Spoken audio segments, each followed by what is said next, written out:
नमस्कार। अच्छा, कभी सोचा है कि जंगल में एक छोटा सा कीड़ा, वो भी पूरे ग्रह के संतुलन के लिए इतना जरूरी क्यों हो सकता है? आज हम इकोलॉजी यानी पारिस्थितिकी के इसी जादू को समझने वाले हैं और जानेंगे कि जीवन के ये जो जुड़ाव के नियम हैं, वो आखिर हैं क्या? तो चलिए इसी बड़े सवाल से शुरू करते हैं। वो कौन सी ऐसी कड़ी है जो एक नजर न आने वाले बैक्टीरिया को पूरे के पूरे ग्रह से जोड़ देती है?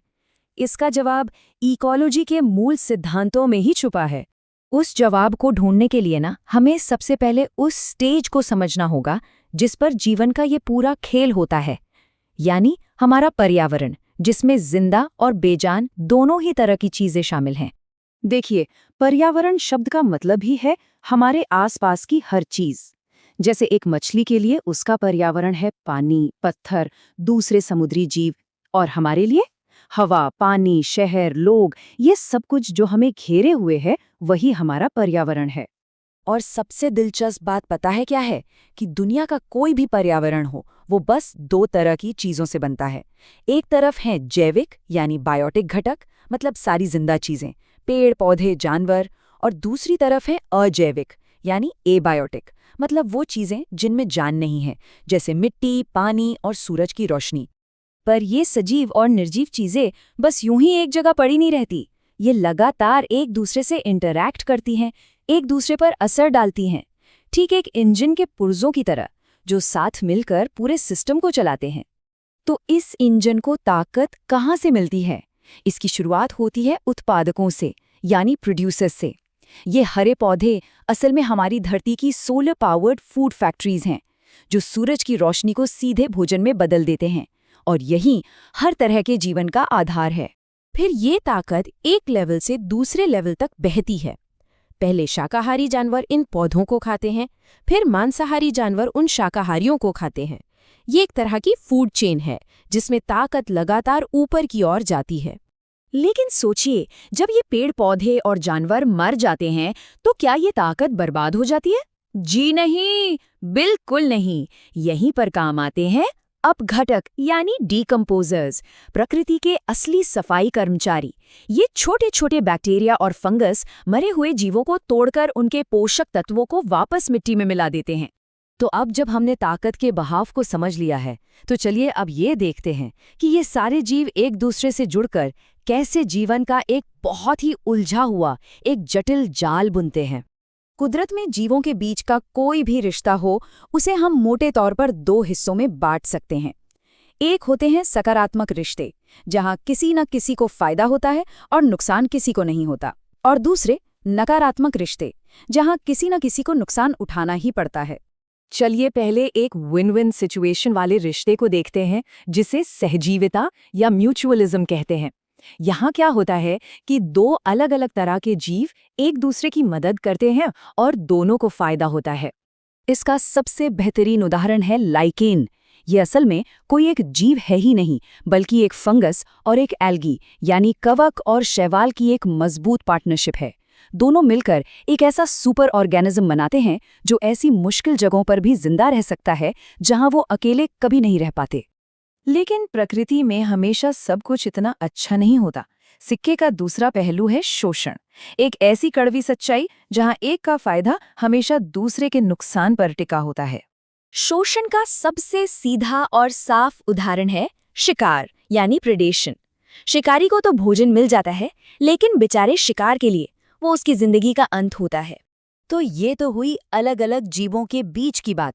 लेकिन अब चलिए थोड़ा जूम आउट करते हैं, देखते हैं कि ये जो छोटे छोटे कनेक्शंस हैं ना, ये सब मिलकर एक कितनी बड़ी तस्वीर बनाते हैं।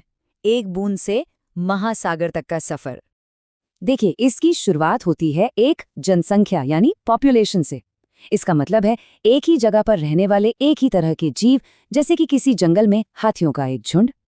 अब उस जंगल में हाथियों के झुंड के साथ साथ वहां के पेड़ पौधे, कीड़े और बाकी सभी जानवरों को भी जोड़ दीजिए।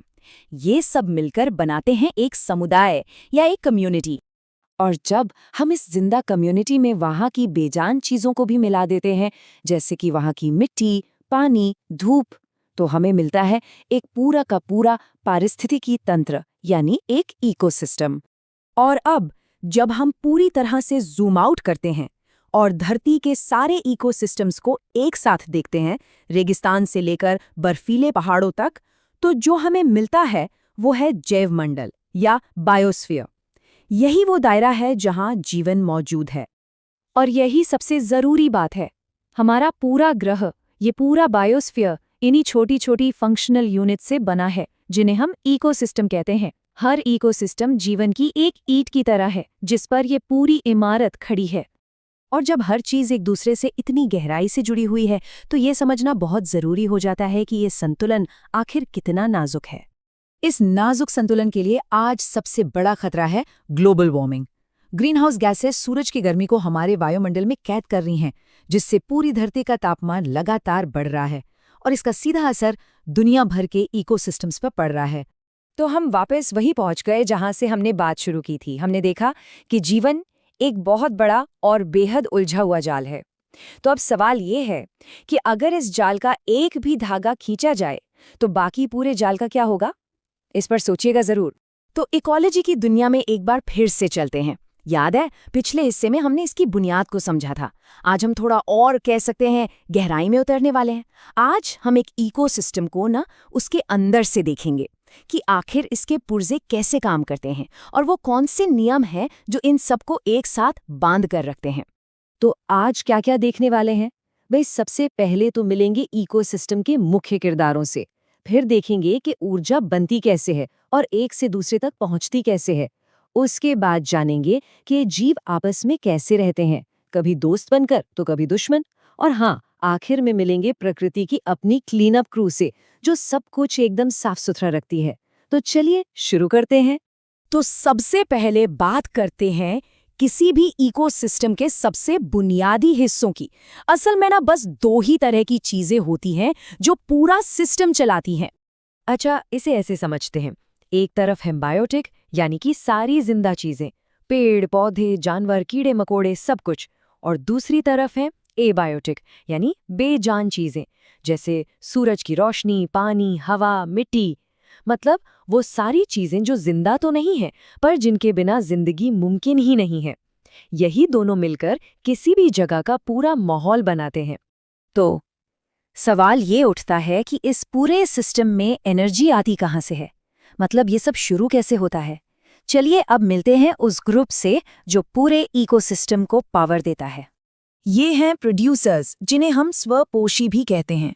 इन्हें इकोसिस्टम का पावर हाउस समझिए।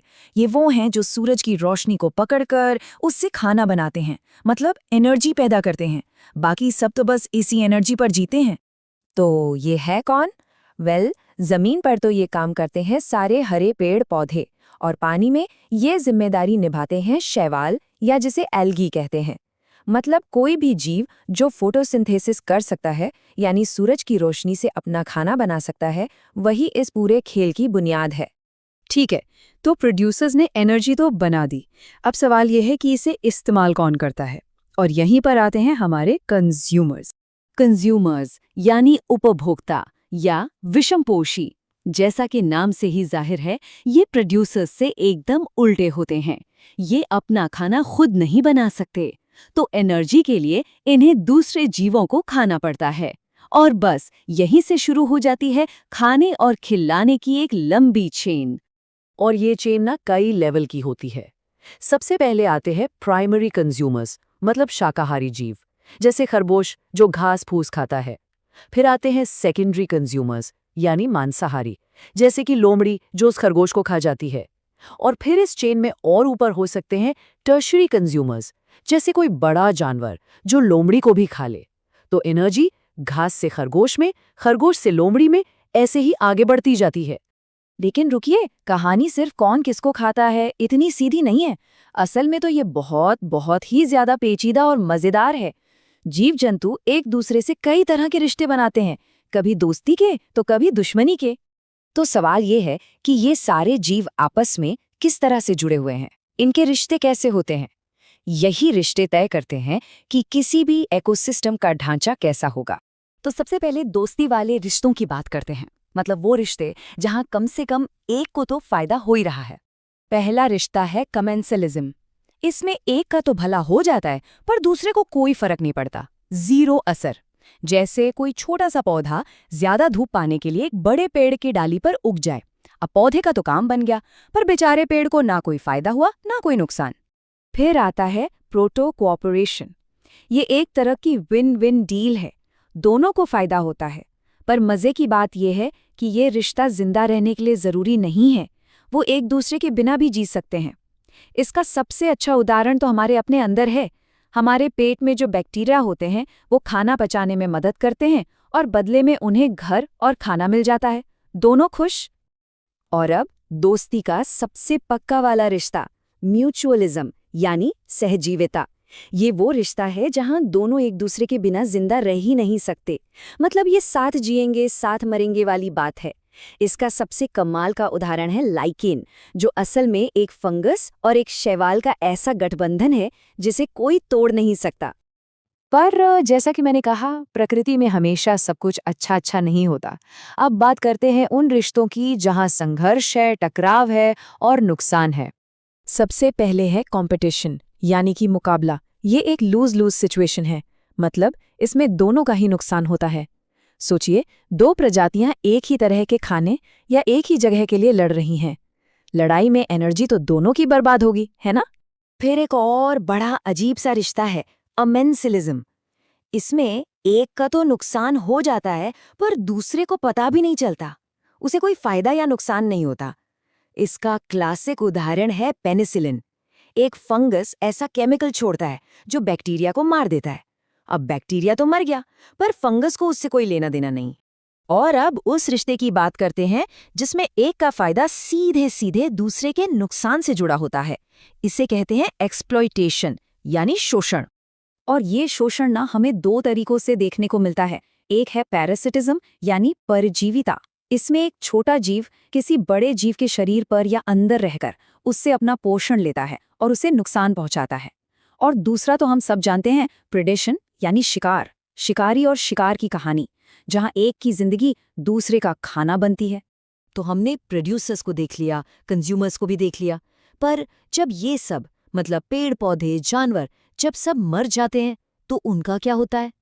और यहीं पर आते हैं हमारे हीरो डीकंपोजर्स यानी अपघटक। ये प्रकृति के सबसे बड़े रिसाइकलर्स हैं। बैक्टीरिया और फंगस जैसे ये छोटे छोटे जीव मरे हुए हर चीज को वापस उसके मूल तत्वों में तोड़ देते हैं। मतलब सारे जरूरी पोषक तत्वों को वापस मिट्टी में मिला देते हैं। और बस इसी के साथ जीवन का चक्र पूरा हो जाता है। प्रोड्यूसर्स खाना बनाते हैं, कंज्यूमर्स उसे एक से दूसरे तक पहुंचाते हैं और डीकंपोजर्स सब कुछ वापस मिट्टी में मिला देते हैं ताकि प्रोड्यूसर्स फिर से अपना काम शुरू कर सकें। ये एक कभी न खत्म होने वाला सर्कल है। तो ये जो पूरा जाल है ना, फायदे और नुकसान का, दोस्ती और दुश्मनी का, यही एक इकोसिस्टम की आत्मा है। पर ये हमें एक बहुत बड़े सवाल पर लाकर खड़ा कर देता है और इसी पर हम अपने अगले और अंतिम भाग में बात करेंगे। तब क्या होता है जब हम इंसान अपनी वजह से इस नाजुक जाल के धागों को एक एक करके तोड़ने लगते हैं। देखिए, अगर हमें जीवन की पूरी कहानी समझनी है तो सबसे पहले हमें इसके किरदारों से मिलना होगा। हर जिंदा चीज, चाहे वो कितनी भी छोटी हो या बड़ी, एक बहुत बड़े ड्रामा का हिस्सा है। तो चलिए इस ड्रामा के मंच और इसके मेन एक्टर्स को जानते हैं। पहली नज़र में तो लगता है कि जवाब आसान है ना? खाना, पानी, शायद रहने के लिए एक जगह। लेकिन क्या कहानी बस इतनी ही है या फिर ये इससे कहीं ज़्यादा गहरी है? यही एक सवाल है जो हमें हमारे प्लैनेट पर जिंदगी के कॉम्प्लिकेटेड जाल को समझने में मदद करेगा। हमारे सवाल का जवाब असल में किसी भी जीव के आसपास की दुनिया में ही छिपा है। देखिए, कोई भी जीव अकेला नहीं रह सकता। वो हमेशा अपने आसपास की चीज़ों से घिरा होता है और उनसे प्रभावित भी होता है। ठीक है, तो इस पे ज़रा गौर करते हैं। ये जो शब्द है पर्यावरण, ये दो शब्दों से बना है। परि जिसका मतलब है चारों ओर और आवरण जिसका मतलब है घेरा। तो लिटरली इसका मतलब हुआ वो सब कुछ जो हमें घेरे हुए है। यही वो स्टेज है जिस पर जिंदगी का पूरा खेल होता है। तो इस स्टेज को बेहतर तरीके से समझने के लिए हमें इसे इसके दो मेन पार्ट्स में तोड़ना होगा। यही वो दो हिस्से हैं जिनके आधार पर जीवन की पूरी इमारत टिकी हुई है।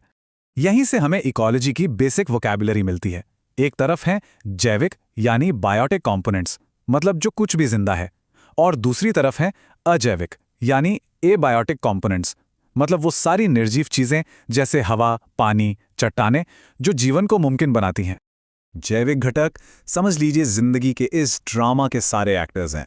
इसमें हरे भरे पौधे आ गए, चलने फिरने वाले जानवर आ गए, और हाँ, वो छोटे छोटे सूक्ष्म जीव भी जिन्हें हम देख तो नहीं सकते लेकिन जो बहुत जरूरी रोल निभाते हैं। और ये हैं उस स्टेज की सेटिंग और प्रॉप्स। अजैविक घटक जैसे कि सूरज की रोशनी, पानी और मिट्टी असल में जिंदगी को मुमकिन बनाते हैं। इनके बिना जैविक घटकों का तो कोई वजूद ही नहीं होगा। चलिए अब ये देखते हैं कि इस स्टेज पर एनर्जी का फ्लो कैसे होता है। हर कहानी की तरह इसकी भी एक शुरुआत होती है, और यहाँ शुरुआत होती है एनर्जी बनाने वालों से। उत्पादक या जिन्हें हम प्रोड्यूसर्स कहते हैं, इस सिस्टम के असली हीरो हैं। ये अपना खाना खुद बनाते हैं, इसलिए इन्हें स्वपोषी भी कहा जाता है। ये हरे पौधे सूरज की एनर्जी को खाने में बदलकर फूड चेन की पहली और सबसे जरूरी कड़ी बनाते हैं। अब कहानी आगे बढ़ती है। एनर्जी बन चुकी है, अब इसे सिस्टम में आगे बढ़ाने का टाइम है। और यहीं पर एंट्री होती है उपभोक्ताओं यानी कंज्यूमर्स की। उपभोक्ता या कंज्यूमर्स, जैसा कि नाम से ही पता चल रहा है, ये एनर्जी को कंज्यूम करते हैं। ये अपना खाना खुद नहीं बना सकते, इसलिए इन्हें विषमपोषी भी कहते हैं। ये एनर्जी के लिए पूरी तरह से प्रोड्यूसर्स या फिर दूसरे कंज्यूमर्स पर ही निर्भर रहते हैं। ये एनर्जी एक सीधी लाइन में नहीं बल्कि कई लेवल से होकर गुजरती है। सबसे पहले आते हैं प्राइमरी कंज्यूमर्स, जो सीधे पौधों को खाते हैं। फिर आते हैं सेकेंडरी कंज्यूमर्स, जो इन शाकाहारियों को खाते हैं। और फिर आते हैं टर्शरी कंज्यूमर्स, जो फूड चेन में और भी ऊपर होते हैं। लेकिन कहानी यहीं खत्म नहीं होती। जब जिंदगी का ये ड्रामा खत्म होता है तो पर्दा गिरने के बाद स्टेज को साफ करने के लिए भी तो कोई होना चाहिए, और यहीं पर आती है नेचर की अपनी क्लीनअप क्रू। अब घटक या डीकंपोजर्स इस कहानी के वो गुमनाम हीरो हैं जिनके बारे में ज्यादा बात नहीं होती। वे मरी हुई चीजों को तोड़कर उनके पोषक तत्वों को रिसाइकिल करते हैं। उनके बिना जीवन के लिए जरूरी चीजें हमेशा के लिए लॉक हो जाएंगी और जिंदगी ही रुक जाएगी। तो अब तक हमने सभी किरदारों से मुलाकात कर ली है, जैविक और अजैविक घटक, प्रोड्यूसर्स, कंज्यूमर्स और डीकंपोजर्स। अब टाइम है ये समझने का कि ये सब मिलकर क्या बनता है। और यही सबसे जरूरी बात है, असली जादू इन अलग अलग हिस्सों में नहीं बल्कि उनके बीच होने वाली बातचीत में है, उनके रिश्तों में है, उनके इंटरैक्शंस में है। इसी पूरी स्टडी को, इन सारे कनेक्शंस के साइंस को पारिस्थितिकी या इकोलॉजी कहते हैं। ये वो विज्ञान है जो ये समझने की कोशिश करता है कि जिंदगी के ये सारे धागे एक साथ कैसे बुने हुए हैं और ये कमाल का जाल आखिर काम कैसे करता है। हमने जिंदगी के इस नाटक के सभी किरदारों को तो समझ लिया है, लेकिन असली कहानी तो तब शुरू होती है जब ये सभी एक साथ स्टेज पर आते हैं। तो ये जो इंटरैक्शन है और एनर्जी का ये जो फ्लो है, ये असल में एक्शन में कैसा दिखता है और ये हमारी अपनी जिंदगी पर कैसे असर डालता है? इन्हीं सवालों के जवाब हम अपनी अगली कड़ी में खोजेंगे।